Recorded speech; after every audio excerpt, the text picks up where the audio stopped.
Hello friends, welcome to market gun channel. Hindustan Unilever limited HUL ने अपने fourth quarter के results publish कर दिए हैं। बहुत ही दिग्गज FMCG कंपनी है इंडिया की। इसके साथ साथ कंपनी ने 24 रुपीज़ का डिविडेंड भी अनाउंस किया है और इसके साथ इस ईयर में इन्होंने बताया कि 53 रुपीज़ का टोटल डिविडेंड ये पे कर चुके हैं, क्योंकि इससे पहले इन्होंने 19 रुपीज़ पर इक्विटी शेयर का डिविडेंड अनाउंस किया था और 10 रुपीज़ का स्पेशल डिविडेंड भी अनाउंस किया था। तो अगर कंपनी के इनकम की बात की जाए तो प्रेजेंट क्वार्टर में कंपनी का रेवेन्यू है 15,513 करोड़ का, जबकि लास्ट ईयर सेम क्वार्टर में कंपनी का जो इनकम था 15,077 करोड़ का। तो ईयरली बेसिस पे अगर कंपनी का रेवेन्यू में देखा जाए तो 3% के आसपास का इंक्रीज हुआ है। अगर इसको कंपेयर करें पिछले क्वार्टर से यानी दिसंबर 2024 क्वार्टर से, तो वहाँ पे कंपनी का रेवेन्यू था 15,720 करोड़ का। क्वार्टरली बेसिस पे कंपनी का जो रेवेन्यू है वो 1.5% डिक्रीज होते हुए दिखा है। मतलब क्वार्टरली बेसिस पे कंपनी का रेवेन्यू 1.5% डिक्रीज हुआ है, बट ईयरली बेसिस पे अगर देखा जाए तो यहाँ पे कंपनी के रेवेन्यू में लगभग 3% के आसपास का इंक्रीज देखने को मिला है। इसके बाद अगर कंपनी के एक्सपेंडिचर की बात करें तो प्रेजेंट क्वार्टर में कंपनी का एक्सपेंडिचर 12,136 करोड़ का है, जबकि लास्ट ईयर सेम क्वार्टर में कंपनी का जो एक्सपेंडिचर था 11,813 करोड़ का। तो यहाँ पे एक्सपेंडिचर में ईयरली बेसिस पे इंक्रीज देखने को मिला है, जबकि पिछले क्वार्टर में कंपनी का एक्सपेंडिचर 12,251 करोड़ का था। तो क्वार्टरली बेसिस में देखें तो यहाँ पे कंपनी का जो एक्सपेंडिचर है वो कंट्रोल होते हुए दिखे हैं, बट ईयरली बेसिस पे एक्सपेंडिचर में इंक्रीज देखने को मिला है। इसके बाद प्रॉफिट की बात करें तो प्रेजेंट क्वार्टर में कंपनी का प्रॉफिट है 2,493 करोड़ का, जबकि लास्ट ईयर सेम क्वार्टर में कंपनी का जो प्रॉफिट था 2,406 करोड़ का। तो यहाँ जो कंपनी का प्रॉफिट है उसमें ईयरली बेसिस पे 3.6% के आसपास का इंक्रीज देखने को मिला है। बट अगर क्वार्टरली बेसिस पे देखें तो लास्ट क्वार्टर में कंपनी का जो प्रॉफिट था वो 3,000 करोड़ का था।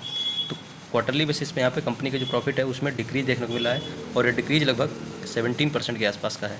इसके बाद अगर कंपनी की अर्निंग्स पर शेयर की बात की जाए तो प्रेजेंट क्वार्टर में जो कंपनी का EPS है 10.61 का, जबकि लास्ट ईयर सेम क्वार्टर में कंपनी का EPS था 10.25 का।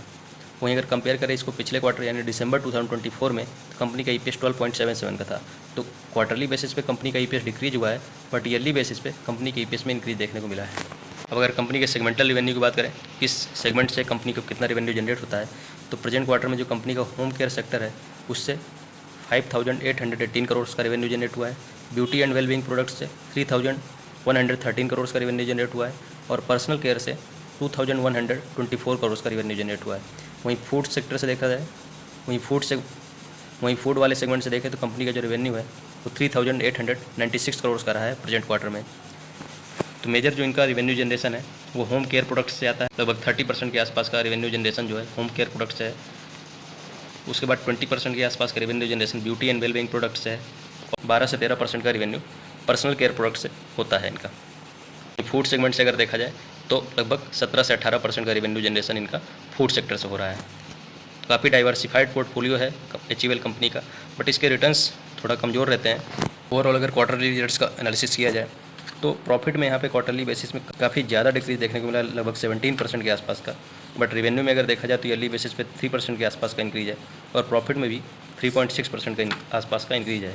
और सबसे शानदार बात जो रही है, कंपनी ने डिविडेंड अनाउंस किया 24 रुपीज़ का। इसके बाद अगर HUL के शेयर होल्डिंग पैटर्न की बात की जाए तो प्रमोटर्स की शेयर होल्डिंग में यहाँ कोई चेंजेस देखने को नहीं मिला है क्वार्टरली बेसिस पे। लास्ट क्वार्टर और प्रेजेंट क्वार्टर दोनों में प्रमोटर्स की शेयर होल्डिंग कांस्टेंट जो कि 61.9% की है। FII की अगर शेयर होल्डिंग देखेंगे तो पिछले क्वार्टर के कंपैरिजन में यहाँ पे क्वार्टरली बेसिस पे डिक्रीज देखने को मिला है। लास्ट क्वार्टर में FII की शेयर होल्डिंग थी 11.43%, जो कि अभी डिक्रीज होकर हो गई है 10.62%। और DII की शेयर होल्डिंग अगर देखें तो पिछले क्वार्टर कंपैरिजन में इंक्रीज देखने को मिला है। लास्ट क्वार्टर में DII की शेयर होल्डिंग थी 14.67%, जो कि अभी इंक्रीज होकर हो गई है 15.48%। तो FII की शेयर होल्डिंग डिक्रीज हुई है क्वार्टरली बेसिस पे, वहीं DII की शेयर होल्डिंग क्वार्टरली बेसिस पे इंक्रीज होते हुए दिखी है, जबकि प्रमोटर्स की शेयर होल्डिंग में कोई खास चेंजेस देखने को नहीं मिले हैं।